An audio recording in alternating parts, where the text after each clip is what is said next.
ఆఫ్ఘనిస్తాన్ మీద పాకిస్తాన్ దారుణంగా స్పందించిందండి. దాదాపు 400 మంది చనిపోయారంటున్నారు. అందులో 100 మంది చిన్నపిల్లలు ఉన్నారంటున్నారు. రష్యా ఉక్రెయిన్ యుద్ధం తీసుకోండి, ఇజ్రాయెల్ పాలస్తీన్ యుద్ధం తీసుకోండి, యుఎస్ ఇరాన్ యుద్ధం తీసుకోండి, ఇప్పుడు పాకిస్తాన్ ఆఫ్ఘనిస్తాన్ యుద్ధం తీసుకోండి. ఒక్క 2025 సంవత్సరంలోనే దాదాపు 600 నుంచి 700 సార్లు అటాక్ చేసింది టీటీపీ.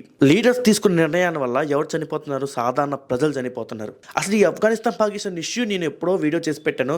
నా ప్రొఫైల్ ఒకసారి వెళ్ళి చెక్ చేసుకోండి. ఇక్కడ నేను సింపుల్ గా ఎక్స్ప్లెయిన్ చేస్తాను. అదేంటంటే పాకిస్తాన్ కి ఆఫ్ఘనిస్తాన్ మధ్యలో ఒక బార్డర్ లైన్ ఉందండి. ఆ బార్డర్ పేరు దురందర్ లైన్. యాక్చువల్ గా ఆ లైన్ కోసం ఆఫ్ఘనిస్తాన్ పోరాడుతుంది. ఆ లైన్ గీసేటప్పుడు అది బ్రిటిష్ ఇండియా గీసింది. ఆ లైన్ గీసేటప్పుడు ఆఫ్ఘనిస్తాన్ రాజు ఒప్పుకున్నాడు. అప్పుడు ఎందుకు ఒప్పుకున్నాడు అంటే అప్పుడున్న పరిస్థితులు లొంగాల్సి వచ్చింది. అప్పుడు రష్యా ఆఫ్ఘనిస్తాన్ దోచుకుంటుందో భయం పుట్టి బ్రిటిష్ ఇండియా హెల్ప్ తీసుకున్నాడు. రష్యా కనుక ఆఫ్ఘనిస్తాన్ దోచుకుంటే తర్వాత బ్రిటిష్ ఇండియా మీద పడుతుంది. సో అందుకని చెప్పేసి బ్రిటిష్ ఇండియా ఒక ప్లాన్ ప్రకారంగా పాకిస్తాన్ కి ఆఫ్ఘనిస్తాన్ మధ్యలో ఒక లైన్ గీసి ఆ లైన్ మీ బార్డర్ లైన్ అని చెప్పి ఒక ఆఫర్ కూడా ఇచ్చింది. అదేంటే రష్యా కనుక మీ మీద యుద్ధం చేస్తే మిమ్మల్ని దోచుకుందాం అని చూస్తే బ్రిటిష్ ఇండియా మిమ్మల్ని కాపాడుతుంది అని చెప్పేసి మేము మిమ్మల్ని ఆక్రమించాం, మీరు స్వతంత్రంగా బతకచ్చు అంటే బ్రిటిష్ ఇండియా పాకిస్తాన్ వరకే అవుట్ ఆఫ్ఘనిస్తాన్ వెళ్ళి పరిపాలించదు బ్రిటిష్ ఇండియా అని ఒక అగ్రిమెంట్ అనమాట ఇది. ఆ దురందర్ లైన్ వల్ల ఏం జరిగిందంటే పస్తూన్ జాతి ప్రజలు ఉంటారు, ట్రైబల్ పీపుల్, వాళ్ళు సగం సగంగా విడిపోయారు. అంటే ఒక పెద్ద ఉమ్మడి కుటుంబంలో మధ్యలోకి ఇల్లు తీసి ఇటు సగం పాకిస్తాన్ ఇటు సగం ఆఫ్ఘనిస్తాన్ చేసింది. యాక్చువల్గా ఈ దాడులు ఎవరు చేస్తారంటే టీటీపీ,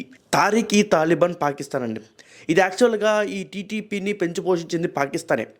ఇప్పుడు వాళ్ళ మీద తిరిగి అటాక్ చేస్తుంది అనమాట.